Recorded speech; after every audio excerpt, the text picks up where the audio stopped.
मनाला चटका लावून जाणाऱ्या मार्डीच्या शंभूराजला मृत्यूनंतर तरी न्याय मिळणार का? शंभूराजच्या मृत्यूनंतर मार्डी गावात शंका कुशंकाचं पीक वाढले असून याचीच मोठी चर्चा सुरू आहे. पाहूया सविस्तर बातमी. मान तालुक्यातील मार्डी गावात मंगळवारी एक दुर्दैवी घटना घडली. मार्डीतील प्रसिद्ध अशा पूनम बियर बारचे मालक असलेल्या चांदकिरण नलवडे यांच्या वैयक्तिक मालकीच्या शेततळ्यात एका बालकाचा बुडून दुर्दैवी अंत झाला. दहिवडी पोलिसांनी सदर घटनेचा पंचनामा केला आणि अकस्मात मृत्यूची नोंद केली. 9 वर्षाचा शंभूराज शशिकांत राजमाने हा प्राथमिक शिक्षिका सुनीता चांदकिरण नलवडे यांच्याकडे 3 महिन्यापासून खासगी क्लासमध्ये पेटी आणि तबला शिकण्यासाठी जात होता. मार्डीत पूनम नावाचा दारूचा बार असताना प्रतिकूल परिस्थितीत कीर्तनकार आणि प्रवचनकार बनून ओळखल्या जाऊ लागल्या आणि त्यांच्याकडे तबला पेटी शिकायला मोजकेच विद्यार्थी येत असतात. नेहमीप्रमाणे मंगळवारी दुपारी शंभूराज आपली आवडती सायकल घेऊन सुनीता मॅडमच्या घरी क्लासला पोहोचला. स्थानिक लोकांच्या आणि शंभूराजच्या सहकारी विद्यार्थ्यांच्या म्हणण्याप्रमाणे त्याने आपली सायकल तिथल्या पत्र्याच्या शेडमध्ये लावून तिथं असलेल्या मनीषा दीपक नलवडे यांच्याशी गप्पा देखील मारल्या आणि शंभूराज तिथून अचानक गायब झाला. मात्र सुनीता मॅडमनी पोलिसांना पहिल्यांदा दिलेल्या जबाबात शंभूराज हा क्लाससाठी आलाच नव्हता आणि मॅडम स्वतः सवाष्णीच्या कार्यक्रमाला गेल्यानं त्यांनी क्लास घेतला नव्हता.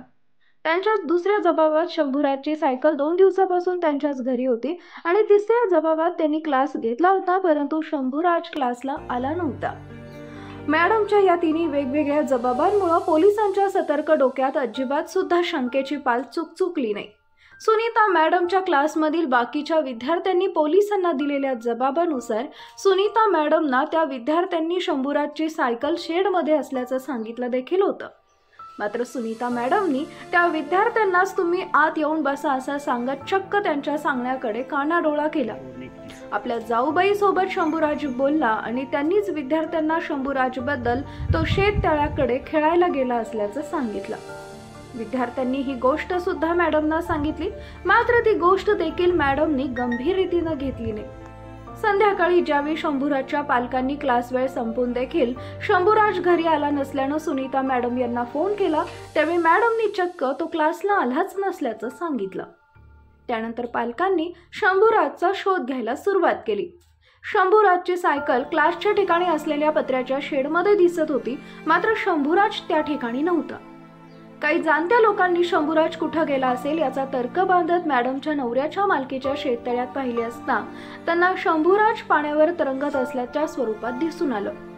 शेततळ्यावर प्रवेश करण्याच्या बरोबर विरुद्ध दिशेला बाजूला पोलिसांना शंभूराजची एक चप्पल सापडली, तर दुसरी चप्पल दुसऱ्या दिवशी तो बुडालेल्या शेततळ्यातच सापडली. स्वभावानं चंचल पण होतकरू आणि हुशार तसेच अनेकांचा लाडका असलेल्या शंभूराजच्या दुर्दैवी जाण्यानं मार्डीकर मात्र चांगलेच हळहळले. आता प्रश्न उरला, शंभूराजचा नेमका नैसर्गिक मृत्यू झाला की घातपात? पोस्टमॉर्टम रिपोर्टनुसार शंभूराज जरूर बुडाला, पण मॅडमनी पोलिसांच्या चौकशीवेळी बदललेले जबाब, त्यावर विद्यार्थ्यांनी दिलेले जबाब आणि मार्डी गावात एकंदरीत चाललेली चर्चा शंभूराजच्या जाण्याबाबत नक्कीच शंका उपस्थित करून गेली. शंभूराजच्या जाण्यानं आई वडील आणि त्यांच्या बहिणींची अवस्था अतिशय केविलवाणी झालेली आहे. याबाबत पोलीस प्रशासन या घटनेला किती गांभीर्यानं घेणार? शंभूराजवर खरंच अन्याय झाला असेल तर त्याला मृत्यूनंतर का होईना योग्य न्याय देण्याचा प्रयत्न करणार का, हे पाहणं आता उत्सुकतेचं ठरणार आहे. आपला आवाज न्यूजसाठी संदीप जठार, गोंदवले. नेहमीच क्लासला जातो. 8-15 दिवसात तो क्लासला तबला पिशीला जातो. तिथं रोज त्यांचा क्लास असतो. त्यांच्या वडिलांनी सांगितलं तो मुलगा आला नाही आला आम्हाला फोन करत जावा, एवढी त्यांना मॅडमला सांगितलेलं होतं. परवा त्याचं आई वडील बी घरी नव्हतं. मुलगा 3-3:30च्या आसपास तो गेलेला आहे घरनं आणि तेव्हापासून तो रात्रीच्या 7-7:30 वाजले. 7:30च्या आसपास त्यांचं काय क्लास सुटतो. 7-7:30च्या आसपास ती काय आला नाही घरी, म्हणून तिने त्याच्या बहिणीनं फोन केला वाटतं मॅडमला की मुलगा आला नाही म्हणून. तेव्हा तिने सांगितलं की आज इकडं आलाच नाही म्हणून. आणि नंतर मग सगळीकडे शोध घेतला. त्याचं वडील तिथनं जाऊन आलं मॅडमच्या घरनं, तर तिथे सायकल होती. मग त्याला वाटलं क्लास चालू असेल, मग तो माघारी आला तिथनं आणि त्याच्या सगळ्या मित्रांकडे शोध घेतला. सगळीकडं नंदुपोळ आणि दुसरं धावड, सोमनाथ धावड, त्यांचा मुलगा, ती जे अविनाश गोळे, जी त्यांची मुलं त्याच्या वर्गात आहे ती त्या क्लासमध्ये ती सगळ्यांना विचारून आली. तर ती सगळ्यांनी सांगितलं की तो तिथं आलता, त्याची सायकल तिथं आहे, पण ती कुठे गेला आम्हाला माहित नाही. आम्हाला त्या मुलांनी सांगितलं. मॅडमनी त्याच्या वडिलाला सांगितलं. मॅडमनी काय सांगितलं होतं आधी? मॅडमनी फोन केल्यावर सांगितलं तो इकडे आलाच नाही म्हणून. आणि पोरांनी तर सांगितलं तो तिथं आला होता, त्याची सायकल तिथं आहे, क्लास झालं का तर झालं म्हणली. क्लासला होता का तो? क्लासला नव्हता, पण तो तिथं आला होता क्लासच्या आधी सायकल घेऊन. पण तो तिथं आला होता, तो बोलत बसला होता. त्या दिलीप नलवडेची मंडळी, मनीषा नलवडे, त्यांच्यासमोर बोलला होता. तो तिथं आला होता असं मुलांनी आम्हाला सांगितलं. आम्ही कुठं शोधला सगळीकडे सापडना म्हणल्यावर आम्ही म्हणलं सायकल तिथं आहे म्हणल्यावर तिथं नंदकुमार पोळ वगैरे मुलासनी चौकशी केल्यावर त्यांनी सांगितलं. ती म्हणली मग तिथंच कुठतरी असेल. आम्ही बी तर्क केला, जर आला असता घरी तर तो सायकलीवर आला असता. सायकल तिथं आहे म्हणजे तो तिथं असणार कुठेतरी. पण संशय येतोच माणसाला, शेवट सापडत नाही. मग सगळेजण आम्ही त्याचं वडील, तिथलं ती तळ्याचं मालक दिलीप नलवडे आलं होतं, सगळेजण आम्ही गेलो तिथं शोध कराय. गेले मॅडमला विचारलं, बाबा ती शंभूराजा आलता का? तर मॅडम म्हणले नाही आला, आज क्लासच घेतला नाही मी. आणि पोरं तर म्हणजे क्लास झाला. आणि पोरं तर म्हणले क्लास घेतलाय, 5 ते 7 क्लास घेतलाय त्यांनी. आणि मॅडमला आम्ही विचारलं सुद्धा, शंभूराची सायकल येत आहे, शंभूराजा आलता कुठे गेला? तर मॅडम म्हणले तो आलाच नाही, तुम्ही बसा आणि तुमचा क्लास करून जावा. पोरांनी आम्हाला आधीच सांगितलं होतं.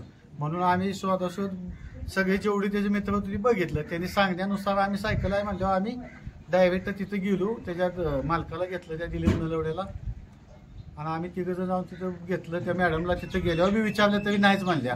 मग त्यांच्याकडून बॅटरी घेतली, आम्ही शेताकडे गेलो. त्या दोघांनी वर चढता येत नव्हतं, मी वर गेलो.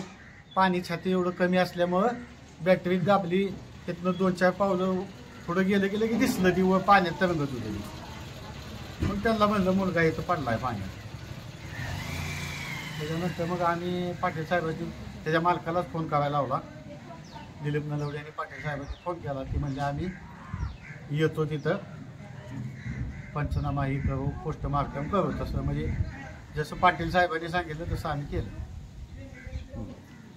मला चप्पल वगैरे कुठल्या साईडला होती का? एक चप्पल त्या तळ्याच्या शेजारी होती, एक चप्पल पाण्यात होती. म्हणजे तुम्ही ज्या चप्पल दुसऱ्या दिवशी सापडली पोलिसांनी पंचनामा करायला पाण्यात, आणि पहिल्या दिवशी साहेबांनी सापडली तिथं तळ्यावर. पण तुम्ही ज्या बाजूनं तळवर चढून गेला त्या बाजूला सापडली की त्याच्या दुसऱ्या बाजूला? नाही, तळे चढायचे साडे ह्या बाजूला आहे, आणि घराला चिटकून तळाच्या घराच्या पाठीमागे त्याची चप्पल होती. घराला चिटकून खाली होती चप्पल. हा, तार कंपाऊंड आहे त्या साईडला? कंपाऊंडच नाही त्या बाजूला, कंपाऊंडच नाही का? आणि त्या तळ्यावर चालता बी येत नाही, चांगल्या माणसाला चालता येत नाही. तर आहे असं वळवा केलेलं, त्या तळ्यावर चालताच येत नाही कोणालाच. स्वतः साहेबांनी बघितलं. ती आल्यानंतर आम्ही समक्ष त्यांच्या समोर काढलं, दोरीला बांधून खाली उतरून त्यांना बाहेर काढलं त्यांच्या समोरच. आणि त्यांना सांगितलं, त्यांनी विचारलं सुद्धा आम्हाला की तुम्हाला कसं माहीत झालं? आम्हाला मुलांनी सांगितलं तो तिथं आलता, त्याची सायकल तिथं आहे पण तो सापडत नाही. आणि आम्ही मॅडमला सांगितलं सुद्धा की मॅडम तो आला आणि तुम्ही शंभूराज कुठे गेला? आणि मॅडमनी जबाब पण दिले तिथं पोलीस स्टेशनला पहिल्या दिवशी की आम्ही तो आलाच नव्हता, क्लास घेतला नाही आम्ही. आणि मुलं तर म्हणतात हां, आणि मुलांनी तर आधीच सांगितलं होतं आम्हाला, तो आलता, क्लास घेतल्यात, सायकल त्याची तिथं आहे. साहेबांच्या समोर दिली, दाभाडे साहेबांच्या समोर त्यांनी जबाब दिले पोलीस स्टेशनला देवडीच्या. आलं नाही म्हणून आम्ही विचारल्यावर बी म्हणले आलं नाहीत. त्यांच्या वडिलांनी फोन केला तेव्हा बी सांगितलं आले नाहीत म्हणून. मुलं तर सांगते त्या आलता, त्या मनीषा ताई संग तो बोलला, त्या दिलीप नलवडीच्या मंडळी संग तो बोलला. आम्हाला आधीच त्यांनी सांगितलं, तो बोलत बसला होता. परत कुठे गेला आम्हाला म्हणजे माहित नाही.